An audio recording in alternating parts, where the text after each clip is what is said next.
Selamat sore ibu-ibu dan saudari-saudari yang terkasih dalam Tuhan Yesus Kristus.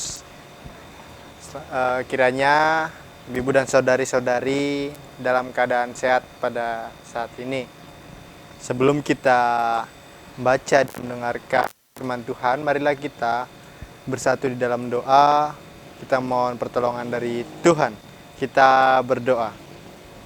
Tuhan Allah Bapa yang bersemayam kerajaan sorga kudus, terima kasih Tuhan atas segala berkat dan penyertaan-Mu pada kehidupan kami ya Tuhan, sehingga kami masih dapat merasakan nafas hidup sampai dengan saat ini ya Tuhan. Ya Tuhan, sebentar juga kami akan mendengarkan sebagian dari firman-Mu. Kiranya Engkau mau pimpin dan sertai kami. Engkau mau curahkan Roh Kudus-Mu turun ke atas kami, supaya kami dapat mempersiapkan hati dan pikiran kami, supaya kami dapat benar-benar hikmat mendengarkan dan membaca bagian dari firman-Mu ini, sehingga kami juga dapat melakukannya dalam kehidupan kami hari lepas hari. Tuhan pimpin kami dan sertai kami. Kami siap mendengarkan. Amin. Ya, ibu-ibu dan saudari-saudari yang terkasih dalam nama Tuhan Yesus Kristus, pembacaan kita pada hari ini terambil dari Lukas 18 ayat 1 sampai 7. Lukas 18, 1 sampai dengan 7. Akan saya bacakan di bawah perikop perumpamaan tentang hakim yang tidak benar. Yesus mengatakan suatu perumpamaan kepada mereka untuk menegaskan bahwa mereka harus selalu berdoa dengan tidak jemu-jemu. Katanya, dalam sebuah kota ada seorang hakim yang tidak takut akan Allah dan tidak menghormati seorang pun. Dan di kota itu ada seorang janda yang selalu datang kepada hakim itu dan berkata, "Belalah hakku terhadap lawanku." Beberapa waktu lamanya hakim itu menolak, tetapi kemudian ia berkata dalam hatinya, "Walaupun aku tidak takut akan Allah dan tidak menghormati seorang pun, namun karena janda ini menyusahkan aku, baiklah aku membenarkan dia, supaya jangan terus saja ia datang dan akhirnya menyerang aku." Kata Tuhan, "Camkanlah apa yang dikatakan hakim yang lalim itu. Tidakkah Allah yang membenarkan orang-orang pilihannya yang siang malam berseru kepadanya? Dan adakah ia mengulur-ngulur waktu sebelum menolong mereka?" Nah, sedemikian pembacaan kita pada saat ini. Berbahagialah orang yang mendengarkan serta melakukan firman Tuhan pada kehidupan hari lepas hari. Selamat sore, ibu-ibu dan saudari-saudari yang terkasih dalam nama Tuhan Yesus Kristus. Selamat Hari Perempuan Sedunia yang kemarin jatuh pada tanggal 8 Maret. Kiranya peringatan Hari Perempuan ini dapat kembali mengingatkan kepada ibu-ibu dan saudari-saudari kepada hak dan kewajiban kita. Kiranya Hari Perempuan ini juga dapat mengingatkan kita untuk selalu mengingat Allah atas penyertaannya dalam kehidupan kita. Ibu-ibu dan saudari-saudari yang terkasih dalam nama Tuhan Yesus Kristus, pada saat ini kita di bawah perikop memperjuangkan keadilan. Tapi sebelum kita berbicara keadilan, seharusnya kita mengetahui dulu apa itu keadilan. Jadi kalau berdasarkan Kamus Besar Bahasa Indonesia, keadilan di sini adalah sifat dari perbuatan, perlakuan yang tidak berat sebelah, tidak memihak, dan berpegang pada kebenaran. Artinya keadilan itu tidak timpang pada salah satu pihak saja, tetapi setiap orang milih hak yang sama. Artinya setiap orang bisa hidup dalam keadilan. Tapi pada kenyataannya, pada kehidupan kita saat ini, banyak sekali ketidakadilan yang terjadi. Seperti halnya di Indonesia saja, banyak kasus-kasus korupsi Atau yang lebih parahnya lagi, yang paling baru mungkin kasus korupsi bantuan dana untuk pandemi, untuk korban-korban atau warga yang terdampak pandemi, itu masih dikorupsi. Itu adalah suatu ketidakadilan ya menurut saya pribadi, karena itu adalah tindakan yang mengambil hak orang lain untuk dirinya. Artinya untuk kepentingan diri sendiri, dia rela mengambil hak orang lain. Atau seperti saya dalam kehidupan saya kemarin menulis skripsi tentang penyandang disabilitas, dan dalam skripsi saya ini sedikit berisi juga tentang keadilan, karena yang kita ketahui penyandang disabilitas atau yang sering kita sebut sebagai difabel, atau orang juga sering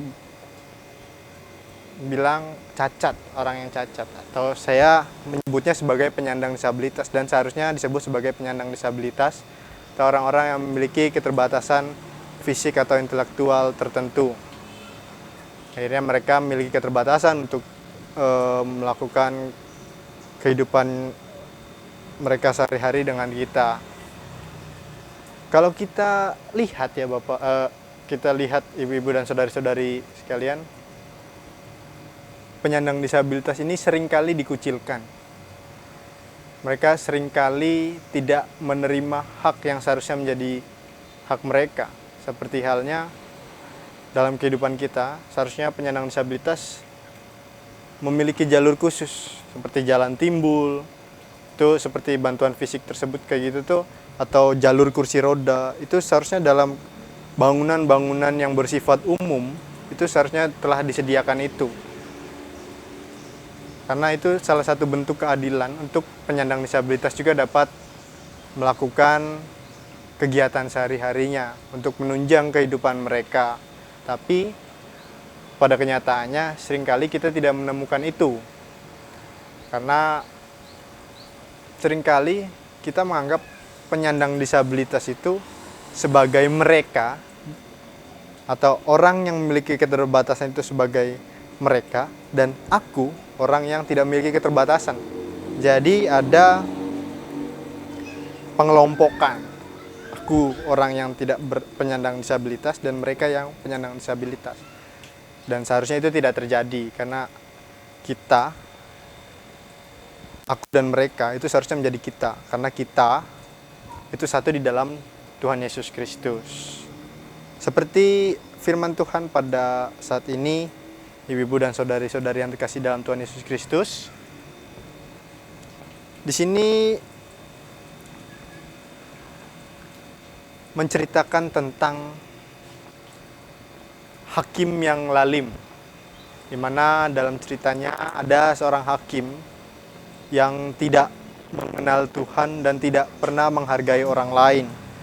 Sampai dalam ceritanya ini dia harus bertemu dengan seorang janda yang meminta untuk menangani kasusnya.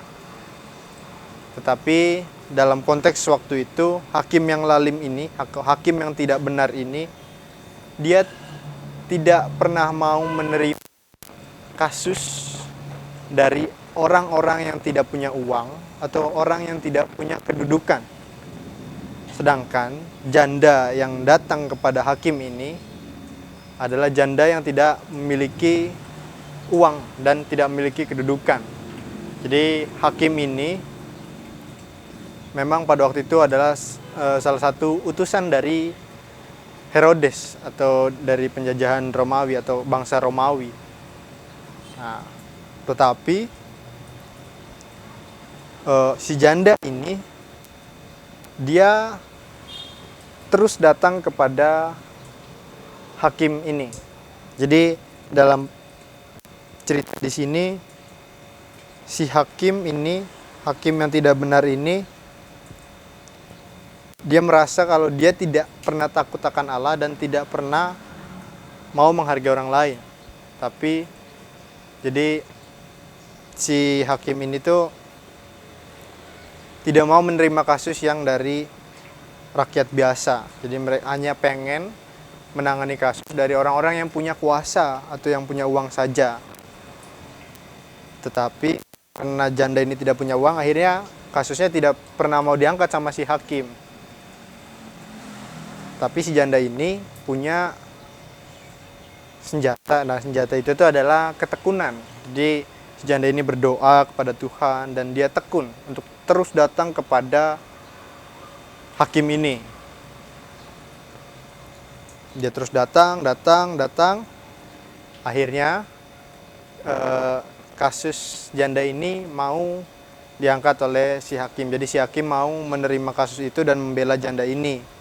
Tapi alasan dari hakim itu bukan karena dia kasihan terhadap janda ini, tapi karena si hakim ini terganggu karena janda ini terus datang menemui si hakim ini.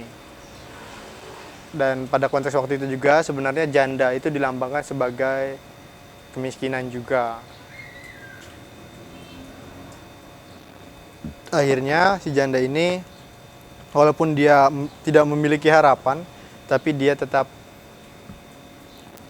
terus datang, akhirnya diangkat kasusnya, akhirnya dibela oleh si hakim ini. Tapi bukan karena kasihan ya ibu-ibu saudari, tapi karena si hakim ini merasa terganggu. Jadi dia tetap kekeh dengan ketidakbenarannya itu. Jadi dari kisah ini kita bisa belajar bahwa perumpamaan yang dipakai oleh Tuhan tentang hakim dan janda ini mengingatkan Tuhan Yesus kepada murid-muridnya bahwa di saat berdoa kepada murid-muridnya atau kepada kita semua, bahwa ketika kita berdoa, kita harus memiliki keinginan untuk melakukan keadilan. Itu hanya dilakukan saja ketika kita kan saya menulis skripsi tentang penyandang disabilitas, tetapi saya tidak terjun ke penyandang disabilitas dan tidak menolong penyandang disabilitas. Itu adalah salah satu omong kosong. Artinya saya menulis skripsi tentang penyandang disabilitas, tapi saya tidak turun. Itu adalah sesuatu yang bertolak belakang. Artinya ketika kita ingin memperjuangkan keadilan, maka ketika ibu atau saudari-saudari mencoba, misalnya ada yang ingin diperjuangkan untuk mencapai keadilan, tidak hanya dilakukan satu kali, saya udah melakukan perjuangkan keadilan, menurut saya itu cukup, tapi tidak berhasil. Nah, justru di situ ketika kita memperjuangkan keadilan, kita harus seperti si janda ini, terus lakukan itu. Jadi janda ini terus datang. Nah, seperti itu pun kita, ketika kita ingin memperjuangkan keadilan, kita harus terus melakukannya. Seperti kita ketahui dalam kasus yang baru-baru ini di Myanmar terjadi kudeta, ada banyak korban jiwa yang meninggal juga, seperti perempuan. Mereka memperjuangkan keadilan setiap hari. Jadi mereka memperjuangkan keadilan mereka demi rakyat Myanmar. Mereka tidak hanya demo satu hari itu saja untuk menyuarakan suara mereka, tapi setiap hari mereka melakukan demo itu untuk menyuarakan keadilan mereka, untuk suara mereka dapat didengar oleh pemerintahan yang di atas. Artinya, ketika kita punya keinginan atau kita ingin memperjuangkan keadilan, kita harus tekun melakukannya. Seperti halnya dalam kita, ketika kita melihat sesuatu yang tidak benar, maka kita benarkan sesuatu itu. Walaupun sulit, maka kita harus terus berdoa. Kita tekun, kita mohon pada Tuhan, mohon penyertaannya, mohon pertolongannya, supaya kita dapat membenarkan sesuatu yang tidak benar tersebut. Sehingga pada saat ini kita diperingatkan bahwa maksud Tuhan memberikan perumpamaan tentang hakim yang tidak benar ini adalah untuk mengingatkan kita untuk selalu berdoa tekun ketika kita memiliki keinginan untuk memperjuangkan sesuatu yang benar, maka jangan melupakan Tuhan. Artinya serta Tuhan, terus memohon pertolongan Tuhan, karena Tuhan adalah hakim yang adil, bukan seperti yang tadi kita bisa lihat dalam pembacaan ini, bukan seperti hakim itu. Tapi Tuhan adalah hakim yang maha adil. Sehingga dalam keseharian kita, ketika kita melihat sesuatu yang tidak benar, kita dapat terus memohon pertolongan Tuhan dan memperjuangkan sesuatu yang benar tersebut untuk membantu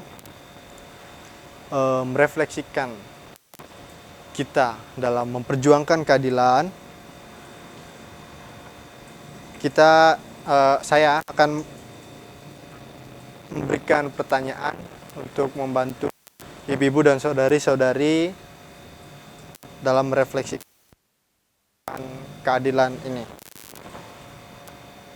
Jika ibu-ibu atau saudari melihat seseorang yang diperlakukan tidak adil oleh sesamanya, atau aturan atau hukum yang akan diberlakukan, apa yang akan saudari lakukan?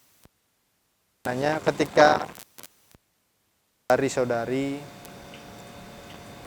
menemukan sesuatu ketidakadilan, mungkin dalam keluarga atau tetangga, atau dalam pemerintahan desa atau kota, atau dalam gereja sekalipun, apa yang ibu-ibu atau saudari-saudari lakukan?